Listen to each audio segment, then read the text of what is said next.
At 36, John Denver's daughter finally admits the truth we all suspected. Henry John Deutschendorf, Jr. was born at the close of 1943 in Roswell, New Mexico, a place that would later gain its own kind of legend, though vastly different from the one he would build. His father, Hank Deutschendorf, was a decorated U.S. Air Force officer, a man known for his discipline and often absent due to his demanding career as a pilot. This meant young Henry's childhood was a constant blur of movement. Base after base, school after school, state after state. Arizona, Oklahoma, Texas, Alabama, and more. This perpetual uprooting created a sense of never truly belonging anywhere, perhaps instilling in him a deep, lifelong yearning for a sense of home and stability that often felt just out of reach. It was in Tucson, Arizona, around the age of 12, that his grandmother, Irma, gave him his first guitar, a 1930s Gibson acoustic. That simple gift became his anchor, his constant companion in a world that was always shifting. Music was where he found his voice, where he could express himself beyond a shy and somewhat introverted exterior. He taught himself to play, practicing relentlessly, finding solace and a sense of control in chords and melodies amidst the uncertainty of his transient life. Even then, there was a quiet intensity about him, a sensitivity that perhaps wasn't always easy to navigate in the structured, often tough environment of military bases and frequent new schools. This young, somewhat awkward boy, searching for stability through strings and song, seemed an unlikely candidate for the global superstar he would become, a man who would define an era with his radiant optimism. The call of music was too strong for Henry John Deutschendorf, Jr. to ignore. He briefly attended Texas Tech University in the mid-1960s but soon dropped out, driven by the singular goal of making it in the music industry. He headed west to the burgeoning folk music scene in Los Angeles, a world away from the military bases and quiet practice sessions of his youth. The early days were a grind. He performed in coffee houses and clubs, competing for attention in a crowded, competitive landscape. He even briefly moved to New York City, facing the biting cold and equally tough music scene there before finding his first real break. He joined a folk group called the Alpine Trio, and later landed a coveted spot in the popular Chad Mitchell Trio, replacing none other than Chad Mitchell himself. This was invaluable training.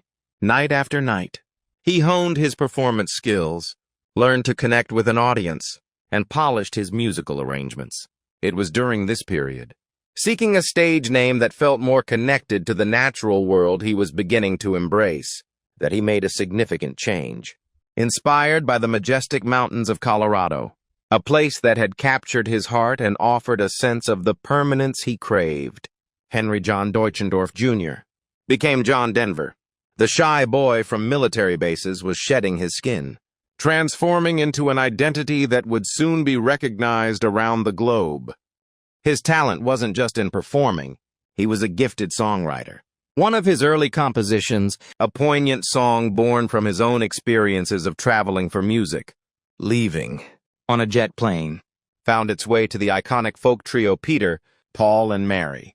Their 1969 recording of the song soared to #1 on the Billboard Hot 100, giving John his first major success, albeit one achieved slightly at a distance from his own performing career. It proved his undeniable talent as a writer and gave him the momentum to strike out on his own, but didn't immediately explode onto the charts.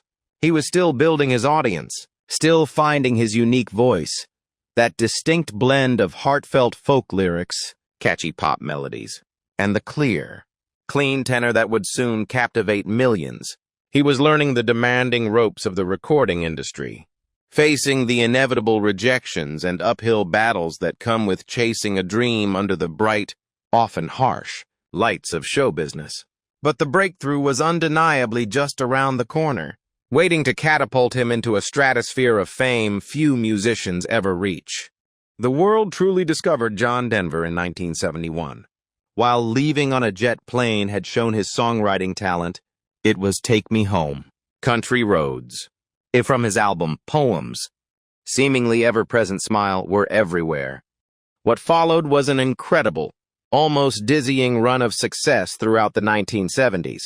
Hit after hit poured out, becoming the soundtrack for a generation, the tender ballad Sunshine on My Shoulders, the deeply personal and romantic Annie's Song.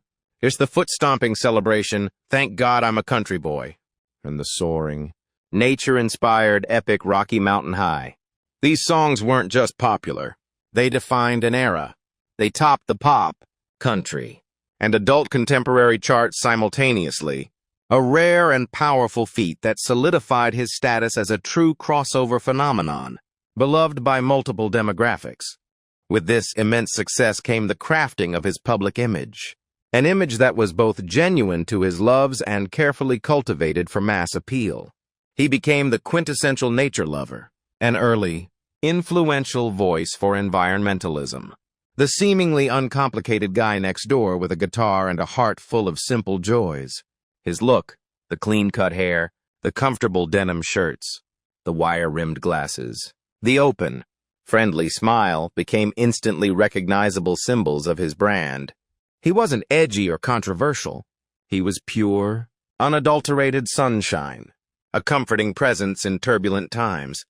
His fame transcended music. He became a television star, hosting hugely popular variety specials that showcased his music, his love for the outdoors, and his easygoing charm. These specials often featured major guest stars, further cementing his mainstream appeal. He also successfully ventured into acting, most notably starring alongside the legendary George Burns in the hit 1977 comedy Oh, God, where his natural, unassuming demeanor translated perfectly to the role of a skeptical, everyday man talking to the Almighty. He appeared in other television movies and specials, proving his versatility and broadening his reach. John Denver was a global superstar, selling millions upon millions of albums, packing concert halls and stadiums around the world, winning prestigious awards like Grammys and CMA Awards, and earning a place in the hearts of fans worldwide. He was, by all outward appearances, living a charmed life, the embodiment of the happiness and optimism in his songs. Mr. Sunshine had well and truly risen, seemingly radiating light and joy without effort, a man in perfect harmony with the world he sang about. But as is often the case in the glittering, artificial world of fame, the brightest light can cast the deepest, darkest shadows, and the most perfect image can hide the most profound pain. While his professional life soared to unprecedented heights, achieving a level of fame most only dream of, John Denver also attempted to build a personal life that, from the outside, seemed just as picture-perfect. In 1967, before the full force of superstardom hit, he married Annie Martell. They met through mutual friends in Minnesota and shared a deep connection rooted in a love for music and the outdoors.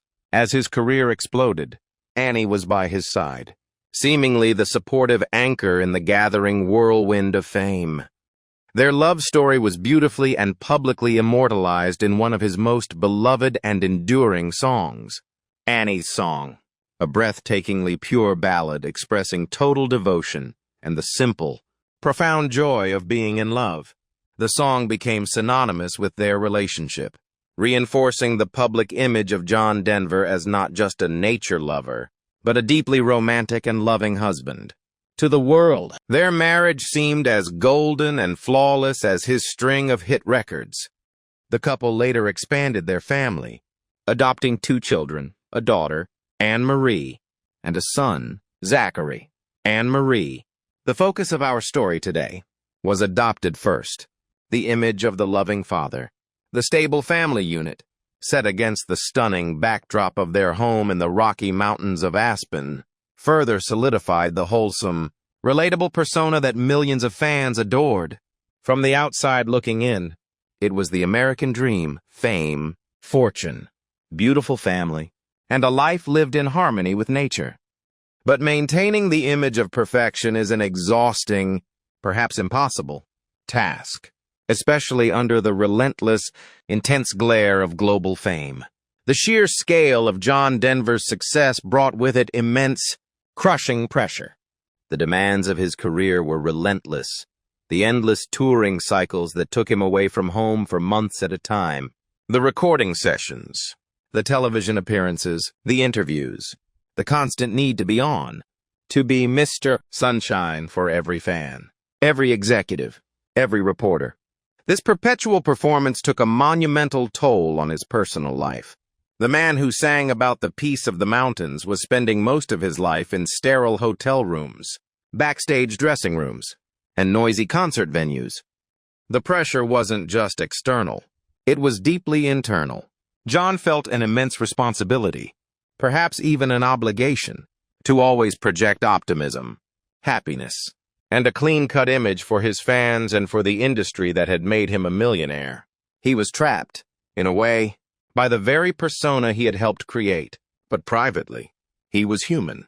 He faced stress, profound fatigue, the emotional drain of constant travel and performance, and the deep loneliness that often accompanies fame, despite being surrounded by people. The man who sang about finding peace in nature found little time to actually be in nature, or simply be present with his family without the weight of his career pressing down. The cracks began to appear in the perfect facade. The idyllic image portrayed in magazines and on television specials started to diverge significantly from the reality lived behind closed doors.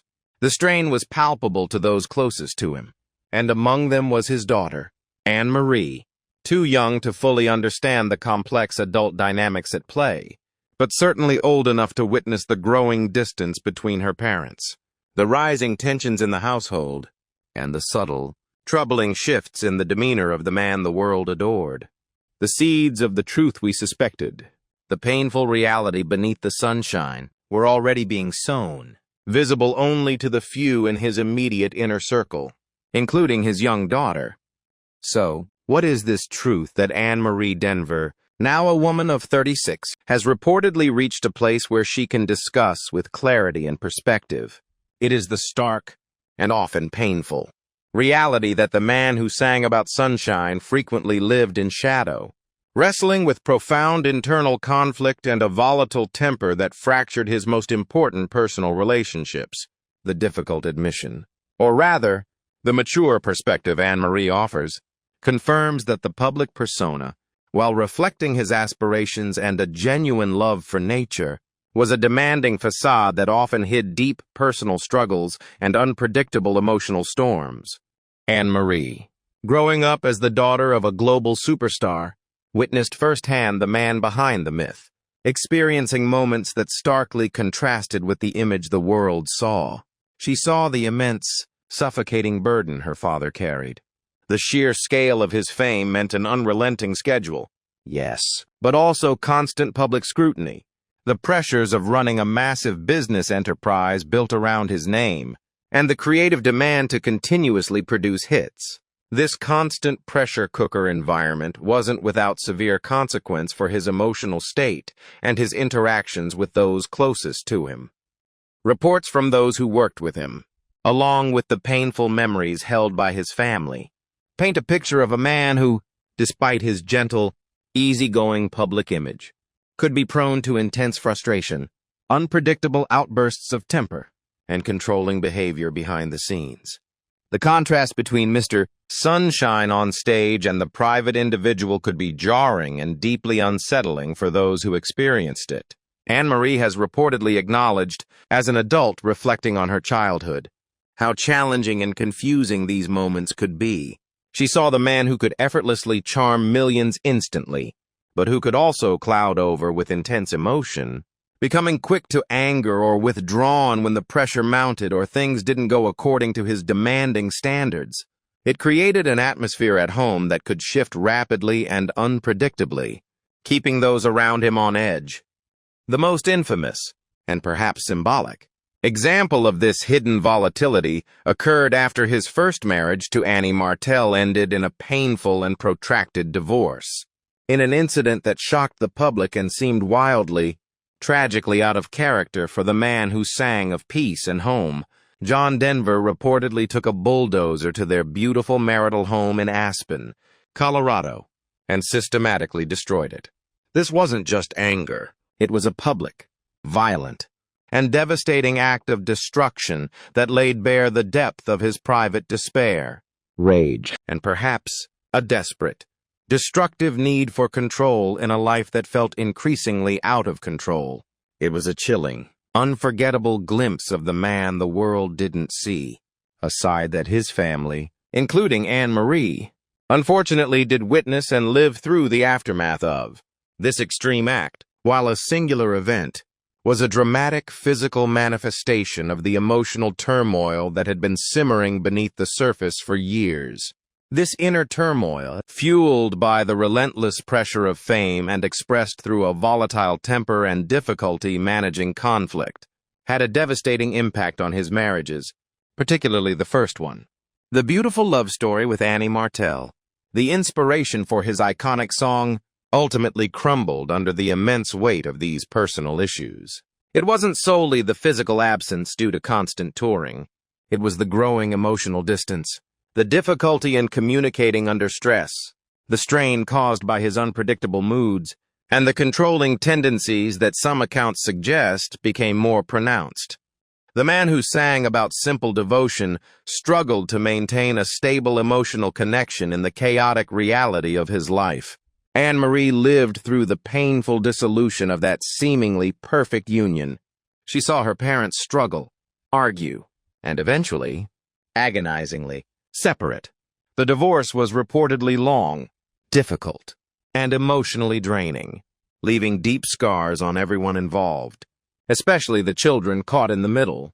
To witness the breakdown of the home and the relationship that had been presented to the world as the epitome of love must have been profoundly heartbreaking for a child. Anne-Marie experienced the wrenching reality that the man who sang so beautifully about finding his home in his love was tragically struggling to maintain his own home and family life.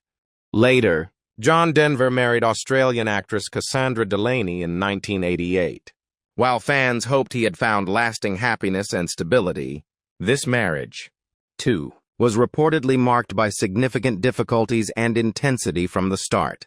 While less is publicly known about the intricate specifics compared to his first marriage, biographies and reports from the time suggest it was a tumultuous relationship, characterized by arguments and emotional strain, eventually ending in divorce after just a few years. This pattern of marital failure, despite his deep-seated longing for connection and stability evident in the themes of his most beloved songs, further underscores the powerful, unresolved personal challenges he faced throughout his adult life. The crushing pressure of fame, the internal conflict between image and reality, the struggle to manage intense emotions, these issues followed him, impacting his ability to sustain lasting, healthy relationships, creating instability even as his public persona remained largely consistent. For Anne-Marie, witnessing another relationship failure involving her father must have reinforced the understanding that his struggles were deep-seated and complex. Anne-Marie, now an adult reflecting on her childhood and her father's complex legacy from the perspective of 36 years, can see the threads connecting these struggles. She understands the immense weight he carried, the profound cost of maintaining that bright facade for the world, and how that pressure ultimately cracked the man underneath, impacting his behavior and his relationships. Her perspective, offered with maturity and likely a mix of love and pain, isn't about airing dirty laundry for the sake of scandal, but about acknowledging the complete, complex, and sometimes painful truth of who her father was, a brilliant, beloved artist, yes, but also a deeply flawed human being who wrestled with significant personal demons that often manifested in ways that caused pain to those he loved most. The truth we suspected, the undercurrent of difficulty and internal turmoil beneath the sunshine, is confirmed through her experienced eyes. John Denver's greatest battles weren't fought on stage charming millions. After the painful end of his second marriage, John Denver's life seemed to shift once more. While he continued to make music, record albums, and advocate passionately for environmental causes and humanitarian issues he deeply believed in, he was perhaps less relentlessly driven by the mainstream spotlight than he had been in the 1970s. He seemed to spend more time pursuing his other passions, most notably flying, a love he inherited from his Air Force pilot father and which he had pursued throughout his life. In the vastness of the sky, controlling his aircraft, perhaps he found a sense of freedom, a release from the earthly pressures that had so defined and challenged his life on the ground. It was a space where the complexities of fame and relationships seemed to fade away. However, the internal struggles and the consequences of his past actions hadn't entirely vanished. Even in later years, the echoes of past difficulties lingered. And then, tragically, his life was cut short in an instant, a shocking and sudden end to a life dedicated to music and, paradoxically, often overshadowed by private turmoil. On October 12, 1997, John Denver died in a plane crash off the coast of California, near Pacific Grove. He was flying a recently acquired experimental aircraft, a Long-EZ, known for its unique design. The circumstances were thoroughly investigated by the NTSB, pointing to factors related to the aircraft's unusual fuel selector handle placement and Denver's potential unfamiliarity with it, contributing to a loss of control. But for the world, it was a shock, a sudden, devastating end to the life of a man whose music had brought so much joy and light to millions. The man who sang about the tranquility of the Rocky Mountains and the simple beauty of nature met a violent, abrupt end in the vast, indifferent ocean, pursuing a passion that represented both freedom and, ultimately, risk. His death felt like a cruel, ironic twist of fate for Mr. Sunshine. It was a stark, painful reminder that even those who project the most unwavering optimism and seem untouchable by worldly cares are not immune to tragedy and the inherent risks of life. His ashes were later scattered in the beloved Rocky Mountains of Colorado, the place he had immortalized in song, adopted as his spiritual home, and where he seemed to find the truest sense of peace he sought throughout his life. John Denver's music continues to live on, a timeless legacy of melody, optimism, and a deep connection to the natural world. His songs remain staples on radio, cherished by generations for their simple beauty, heartfelt lyrics, and the warm, clear voice that delivered them. He left behind an extraordinary body of work that continues to bring comfort, happiness, and a sense of nostalgic longing to millions. But his story, as seen through the eyes of those closest to him like his daughter Anne Marie, is also a powerful, poignant, and cautionary tale about the immense, often unbearable, weight of superstardom and the profound cost of living a life divided between a carefully constructed public image and a complex, struggling private reality. It's a reminder that even the most polished public images can hide deep wells of pressure, internal conflict, and pain. Anne Marie, now at 36, has reportedly found the clarity, perspective, and perhaps the necessary distance to acknowledge the man in his totality, not just the Mr. Sunshine. The world adored, but the complex, sometimes difficult, deeply human being who wrestled with his own demons throughout his life. Her perspective, shared with the maturity of adulthood, confirms what many suspected, that behind the brightest smile in music lay a man grappling with a volatile temper, crushing pressure, profound loneliness, and the heartbreaking dissolution of the very home life he sang so beautifully about. John Denver was a gifted artist whose light shone brightly on the world, leaving an indelible mark on music and culture. But his private life, marked by hidden struggles, personal turmoil, and the ultimate tragedy, stands as a powerful testament to the often devastating cost of fame, and the enduring, sometimes painful, difference between the carefully crafted image and the unvarnished truth of a human heart.